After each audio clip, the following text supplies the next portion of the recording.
అంటే ఏం మతలబు ఉన్నాయి? ఏం మతలబు? అందుకు వచ్చింది ఒక పారి వచ్చింది, మరపోతే రాదిగా. ఈ సమయం రాదు, సమయము మళ్ళీ రాదు. ఏమన్నా చెయ్యండి కాదు, ఏమన్నా చేసుకో. అందుకు మానవా నా మాటలు వినవా, నీ మూఢతనము ఇక మానుకో. అరే మానవా, ఇప్పటిదాకా ఏమేమి కొట్టుకపోయినావు, ఎటు పోయినావో ఏమైనావో పోని. తెలనప్పుడు వరన్ని చేస్తే అన్ని పోతుంది, ఎటువంటి అటు పోతుంది. అది తెలనప్పుడు పోతుంది. ఇప్పటిదాకా తెలుసుకో. సత్సంగంలో కూర్చుంటున్నావు కదా, గురుబోధ అయినావు కదా, ఇప్పుడన్నా తెలుసుకో. నీవి జీవన కళ్యాణం, నీ మార్గం తెలుసుకో. నీ మూఢతనము ఇక మానుకో. ఇప్పటిదాకా ఏమేమి మూఢతనాలు చేసుకున్నావు, నమ్మకాలలో ఇటు కొట్టుకపోయినావు, ఇవన్నీ సాల్వ్ చేయిగా. ఇప్పటికన్నా మానుకో. అరే నేను ఏం మూఢనమ్మకాలు చేస్తున్నానే, అంత బరబరి ఉన్నాయి కదా నేను అంత బరబరి చేస్తున్నా కదా నేను. ఓలంటే నేను అన్నది, ఓలా నేను తప్పుడు పని చేస్తున్నాను ఎవడన్నా అంటాడా? ఏ పని చేసినా నాది గొప్పనే పని ఉండేది. అందుకు మూఢనమ్మకాలనేటి ఏమీ అవిటిని ముందు గుర్తు చేసుకోవాలి. ఇప్పుడు మంది అందరూ కాగితాల రాతల్ని పట్టుకొని పోతున్నారు, కాగితాల రాతల్ని పట్టుకొని పోతున్నారా? ఇవాళ మూఢనమ్మకాలు కావా? అది రాసిన వాళ్ళు ఎట్లా రాసిందో కానీ చదివేతోనికైతే బుద్ధి కాదన్నా లేదా? మాందాత ఆర్ది లేక మొగోని కడుపులో పుట్టిండట. ఈ ప్రకృతిలో ఇముడతాయి ఈ మాట. ప్రకృతి గుణపదార్థం ఉన్నది. ఆర్ది మొగలేని ఒక సంతానం కాదు. ఎందరు దేవుళ్ళ తండ్రన్నా కానీ ఒక సంతానం కానీ అవుతుందా? 33 దేవుళ్ళు తండ్రన్నా కానీ ఆడ ఆర్ది మొగలేంది సంతానం కాదు. ఇక ఆర్ది లేక పుట్టిండట మాందాత. మరి నమ్ముతున్నారు కదా, అది అబద్ధాలుగా చూడు రాసిండ చూడు అంటున్నాడు. అందుకు ఈ రాతలకి నీ మెదడు అమ్ముకున్నాడు. ఈ మంచి మెదడు ఈ రాతలకి అమ్ముకున్నాడు. అందుకు అమ్ముకున్నప్పుడు గాని పెట్టినప్పుడు నీకు వడ్డీ కట్టక తప్పదు. వడ్డీ మీద వడ్డీ, బట్ట మీద వడ్డీ నీకు కట్టనే పడుతుంది. నీకు అందులోకి వెళ్ళవు, ఆ బాకీలకి వెళ్ళవు. ఇటువంటి మస్తు కథలు ఉన్నాయి.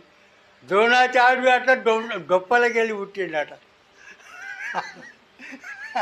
ద్రోణాచార్యుడు డెప్పలకి వెళ్ళి పుట్టిండట. చూడు ఎట్లున్నాయి కథలు. ఇవి సత్యం అంటున్నారు. ఇవి రాసున్నాయి కదా. రాసి ఏమైంది భయ్? రాసినోడు ఎట్లా రాసిండు గంగల పోయి. నీ దగ్గర మెదడు ఉన్నది కదా, నీ దగ్గర విచారం చేస్తే తాకట్లేదా? మరి ఆర్ది లేక వాళ్ళని పుట్టారా? ఇప్పటిదాకా వాళ్ళని పుట్టినా? పశువులు పుట్టాయి, పక్షులు పుట్టాయి, తిమ్మి కిటకాలు పుట్టాయి, మనుషులు పుట్టాలి, ఎవరు పుట్టాలి? ఈ ప్రకృతి విరుద్ధమవుతుంది. ఇప్పుడు మన కళ్ళ ముందాట ప్రకృతి ఎట్లా జరుగుతున్నదో మన కళ్ళ ముందాట అట్టని ఆనాడుకుని అంతే ఉండే, ఈనాడు అంతే ఉండే. మనం పోయినా కూడా దాని గుణధర్మం అంతే ఉండేది, దానిలో మార్పం లేదు. ద్రోణాచార్య గొప్పలకి వెళ్ళి ఇట్టిండట. ఎట్లా నమ్ముదాం ఇక? ఆనాడు ఇట్లా ఒక మనిషి వచ్చిండు. అరే రామాయణం అది కల్పన అన్నా నేను. ఆయనకు రామాయణం కల్పన అంటోళ్ళకి ఇట్లా ఏమో ఆయనకి మస్తకం ఎక్కిపోయింది. దశకై రామాయణం కొనుక్కున్నాను ఆయన. ఇక అట్లా అనవద్దా, చెప్పులు పట్టుకుంటున్నా ఆయననే అట్లా అనొద్దు అనవద్దా. అరే కల్పన కాకుండా ఇప్పుడు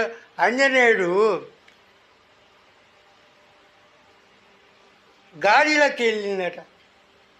మనం చూస్తున్నాగా ఆంజనేయుడు గాలిలా తేలిండు, చూస్తున్నాం కదా. మరి రెక్కలు ఉన్నాయి ఆంజనేయుడికి. రెక్కలు లేని ఒక్క రెక్క ఉన్నా కానీ ఆ కాకి లవ్వది. 2 రెక్కలు ఉంటేనే కాకి లేస్తుంది. పిట్టనే కానీ కాకి కానీ ఒక్క రెక్క ఉన్నా లవ్వది, 2 రెక్కలు ఉంటేనే లేదు. మరి ఆంజనేయునికి రెక్కలు ఉండనా లేకుండా అంటున్నాడు. మరి ఏం ఎట్లా లేచిండు మరి? లేదు ఎట్లా లేచిండు మరి? కల్పన కదా. అందుకు ప్రతి దాని మీద రాసినోడు ఎట్లా రాసిండు దాని మీద మనం కూడా విచారం చేయబడుతుంది. మన విచారం చేయండి, మనది కళ్యాణం లేదు. మనకు విచారం కావాలి. గొప్ప జాతి ఈ మానవుడు పశువుల కన్నా హీనమైపోయినాడు. గొప్ప మానవుడు మనిషి అన్నిటికంటే గొప్ప మనిషే. ఈ మనిషి ఏం చేస్తే అది అవుతుంది. అహం బ్రహ్మాస్మి, నువ్వే బ్రహ్మము. ఆ సెల్ ఫోన్ ఎవరు చేసిండు? ఆ దేవుడు చేసిండా? ఎక్కడి కవర్లు పోతున్నాయి అప్పటికప్పుడే. పోటులు కానొస్తున్నాయి ఆ దేశం ఈ దేశంలో. ఓ దేవుడు చేసిండా? అరే దేవునికి ఒక సూది చేయరా, సూది. ఆ సెల్ ఫోన్ని గంగల వారికి ఒక సూది చేయాలంటే సూది చేసే తాకట్లేడు.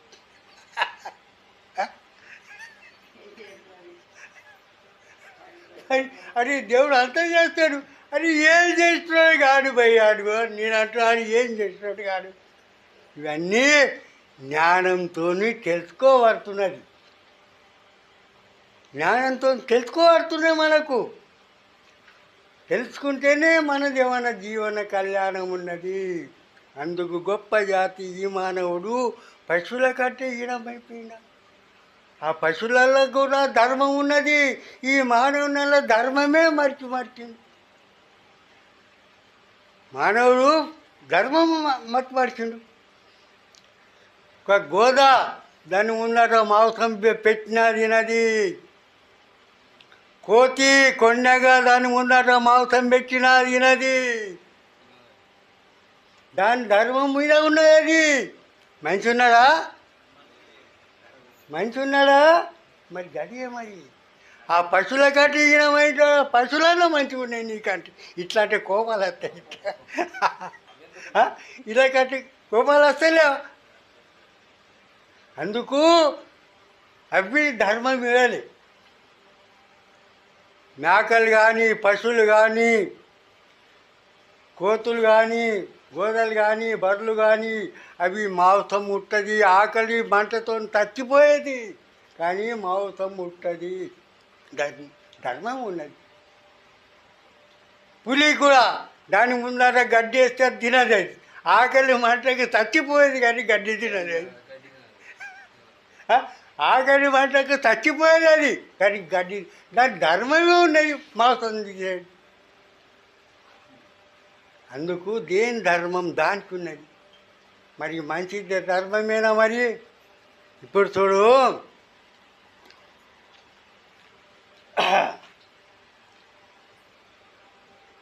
మాంసాలు తినేటి ప్రాణులే చెప్తా. అవిటి పండ్లు కొత్తగా ఉంటాయి. మాంసాలు తినేటి ప్రాణుల లక్షణాలు అంటే పండ్లు కూరలు ఉంటాయి, గోళ్ళు ఉంటాయి, గోళ్ళు కొత్తగా ఉంటాయి, నాలుకతో నీళ్ళు తాగుతాయి. అవి మాంసాలు తినే ప్రాణులు. ఇలా నాలుకతో నీళ్ళు తాగుతాయి. అవి గోళ్ళు ఉంటాయి కొత్తగా, పండ్లు కూరలు ఉంటాయి. అవి మాంసాలు తినే ప్రాణులు. అవిటి మీద గడ్డి పెట్టినా తినయి. మరి అలాగంటే మంచి గోళ్ళు లేవు, మరి పండ్లు లేవు, మరి నాలుకతో నీళ్ళు తాగడు. మరి మరి ఎట్లా అందాం? ఇక మంచి అందామైంది. అదే మరి మంచి మంచి అనుకుంటా మురుస్తున్నారు. అది నీకంటే ఆ గోదలు ఏమంటాడు? ఇట్లాంటి కోపాలు వస్తాయి వాళ్ళకు. ఆ? అందుకు ధర్మం అభివృద్ధి ఇరాలి. ఈ మంచి అన్నీ మంచి అన్నప్పుడు అన్నిటికంటే మిక్కిలైన మంచివు కదా. మరి మిక్కిలైన మంచి అయి కూడా ఇంత నీతంగా పనులు చేస్తున్నాడంటే అది మంచిగా కాదు. అందుకు గొప్ప జాతి ఈ మానవుడు, పశువుల కంటే ఈయన భయపోయినాడు. డిగ్రీలు నేర్చి చదువులు నేర్చి డిగ్రీలు పొందిళ్ళు, అతనితో దగ్గర కూడా విచారం అన్న మాటనే లేదు. డిగ్రీలు పొందిళ్ళు ఏమో, చదువులు ఏమో నేర్చిళ్ళు, కానీ అందరూ విచారం అన్నది మాట లేదు. ఆ బాంబులో అంగుట చాపే ఆయన ముందర లొంగిపోయినాడు. డిగ్రీ నేర్చినోడు కూడా లొంగిపోయినాడు ముందట.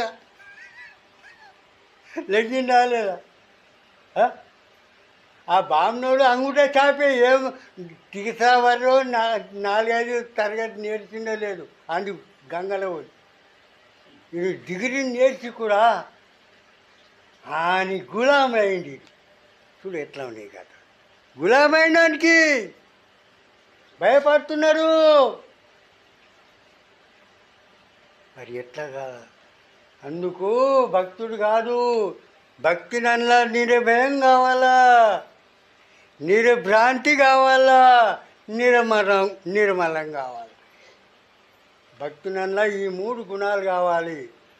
నిర్మలం కావాలా, తనువు మనసు వాచతోని దేహం నిర్మలం, తనువు మనసు వాచ నిర్మలం కావాలా, నిర్భయం కావాలా. మనం అడుగడుగునా భయపడుతున్నాం.